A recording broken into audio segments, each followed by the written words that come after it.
Good morning, guys, and welcome to our Sunday morning front porch recap, where we catch you up on what's been happening this week at the property. But before we get started, remember to like, share, and subscribe, follow, all of that stuff. so this week, I again was out of town for work in Florida, and Matt had an interesting adventure while I was out. And again, we had to order more parts for the tractor. You want to talk about that? Yeah, so not to quote Forrest Gump, but I'm pretty sure there was a vine that I was trying to clear a bunch of these vines and stuff, and it's kind of overgrown in some spots. So the only thing I could figure is this vine had a personality and it decided to prevent me. It didn't want me ripping it out of the ground.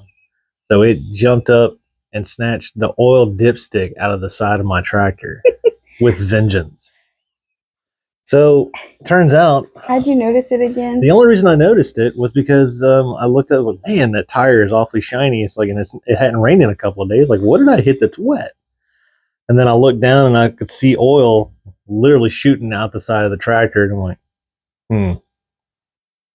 I'm never going to live this down if I don't find this thing. So, of course, turned the tractor off. And I spent, if you've ever tried to find a Kubota dipstick, you know it's about this long. And it looks like a piece of spaghetti to try to find that in 42 acres worth of vines. Needless to say, he didn't find it. So I called that night. You know, when I'm out of town, I call home every night, sometimes during lunch, and we always talk in the morning. So I called home at that night, and he goes, "You're never going to believe what I did." I was like, "What did you do now?"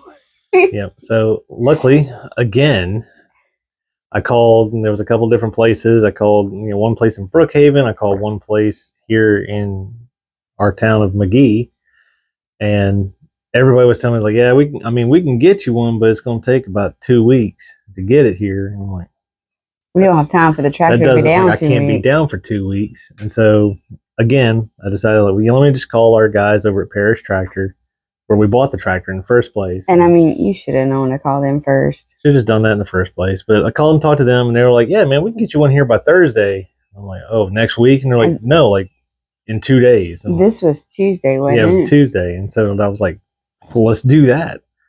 So I got one ordered and everything. And so Jennifer was nice enough to stop by, and it unfortunately did not come in on Thursday due to the 4th of July weekend. Yeah. But they did. But it's not going to come in 2 weeks. Yeah, it won't come in 2 weeks. It'll be in. I think Monday is when they said it'll be that here. Following, this coming week. But they did offer to. They went out, looked out back, and saw that there was a tractor that they had gotten back from somebody that the motor had blown up in it or whatever, and so it was by the dumpster. It was getting scrapped, and so the guy walked out there and was like, "Well, hang on, let me just go look and see." So he grabs the oil dipstick out of that one, walks over to a brand new 4802, holds it up. They're the exact same size, just different color. That's it. This one's gray, the other one was yellow. So he's like, "Well, here, look, just take this one. So we're gonna scrap the motor anyway. Like we're not gonna use this anyway. Here, just take it." So again, our awesome guys at Parish Tractor pulled us out of a jam.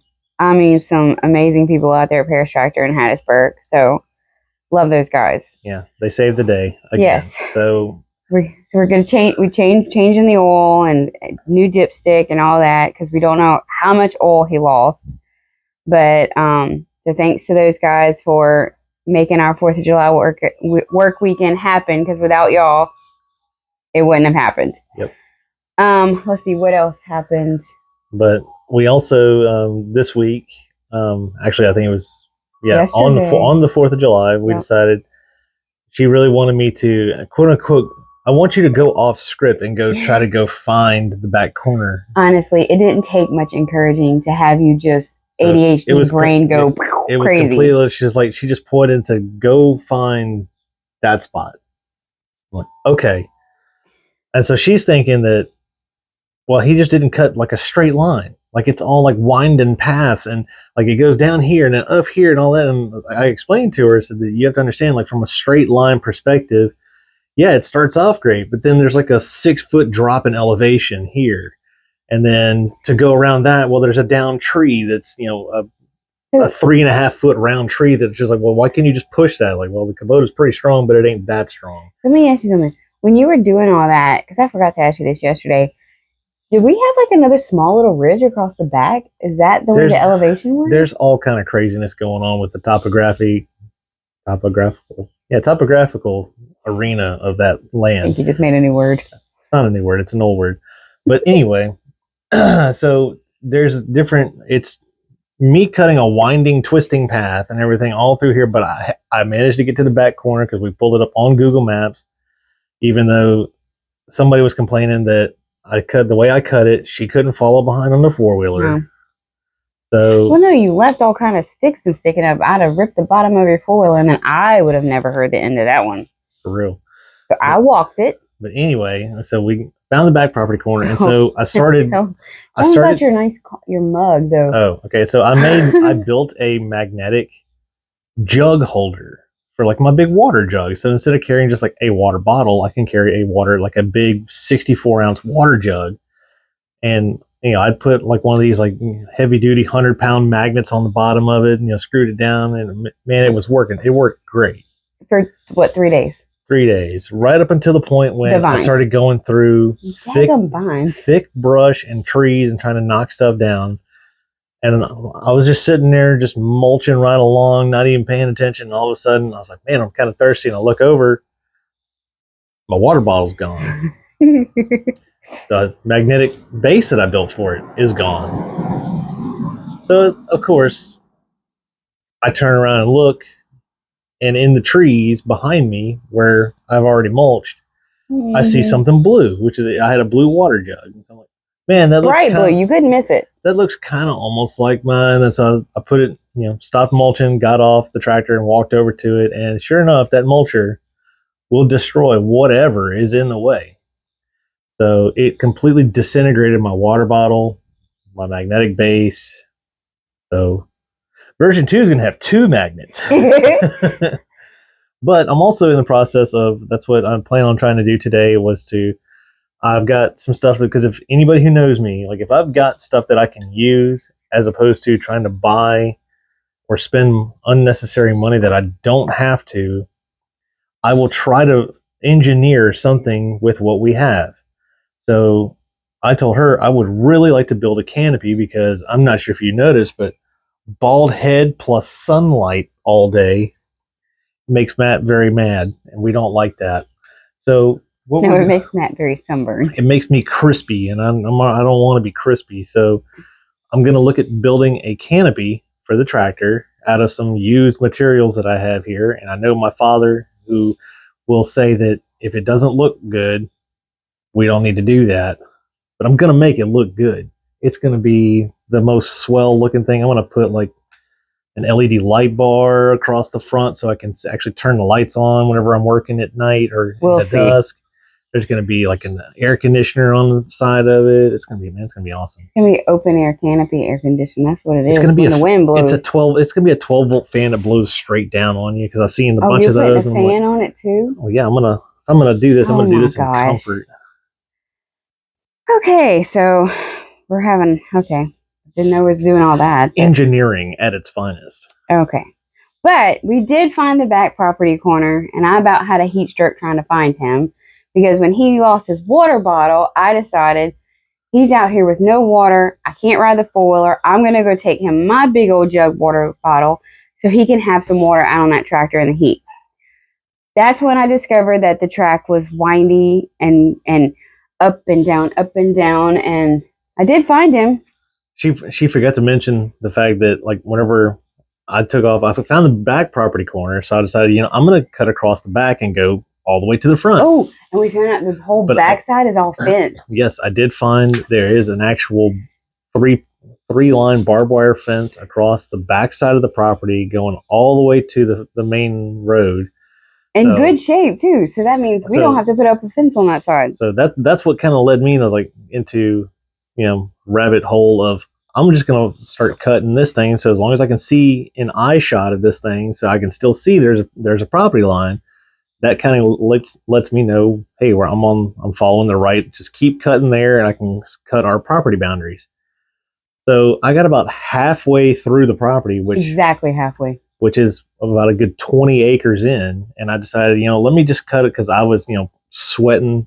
You didn't have water. Dehydrated, so I was like, you know what? Screw it. I'm going to start cutting towards the base camp. I'm going to cut a line. That way, at least if nothing else, it cuts the property in half. I'll know exactly where we need to be halfway, and so it'll be great. So I start cutting that way, get all the way up to the base camp.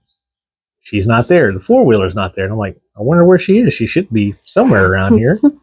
So I sat down, got me drank 2 bottles of water and waited. And I'm like, all right, I guess I need to go get on the tractor and go try to find her. And like a wandering, wayward... You hadn't got on the tractor yet. You were still under the... But like a wayward car salesman just strolls up in the middle of the... Like she'd been walking for the last 30 miles, because she literally did. Just walks up and exhausted. I could see, completely red face. She's like, I've been trying to find you. Here's some stupid water. So I was like, I was going to come find you. She's like, a little late for that now. So, of course, I was about to die. She abandoned the four-wheeler in place somewhere on the property. So I'm like, all right, well, that's all right. So we, of course, like I said, being the decent person I am, I'm like, cool. We fired up the air conditioner in the trailer, let her cool off. Finally, after how many months you got me to ride in the bucket, because I would not get in that bucket. We get ready to go try to find the four-wheeler, and she's like, well, I'll just walk it. Like, you will not. I said, hop in the bucket. So, of course, there is a video of her riding in the bucket. And so we went, found the four-wheeler, got her back on the four-wheeler. We went and kind of just drove around some more. And I did start working on clearing. There's this one big ravine creek kind of thing that flows through the main property that I started trying to clear it out, so that way if we decide you want to get on the four-wheeler and run, you don't want to accidentally find that, because it's going to be a Dukes of Hazzard moment you didn't prepare for. No. Well, and two, we wanted to clear the basin. We have a gentleman coming to look at doing some dozer work for us, and we would like to have a pond in that slough. And so we need a house pad, and we're wanting to see if the dirt from the pond would be good dirt to build the house pad for. So he needed to be able to see said slough. So, but I'm going ahead and cut it out, so it's all good. We'll figure it out this coming week. But like I said, hopefully got a lot of stuff going to be going into effect, and hopefully, I'm sure if once we go start trying to do the engineering part of the canopy build, I'm sure somebody's probably going to end up recording me doing it. Oh, absolutely. So stay tuned for that. I hope everyone had a safe and happy 4th of July with your family and your friends. Again, happy 250 year to the greatest country that we live in, the USA. Because freedom and America. Right. But as we say, same dream, same chaos. We may not know what we're doing, but we're going to do it anyway. Y'all have a happy Sunday, guys.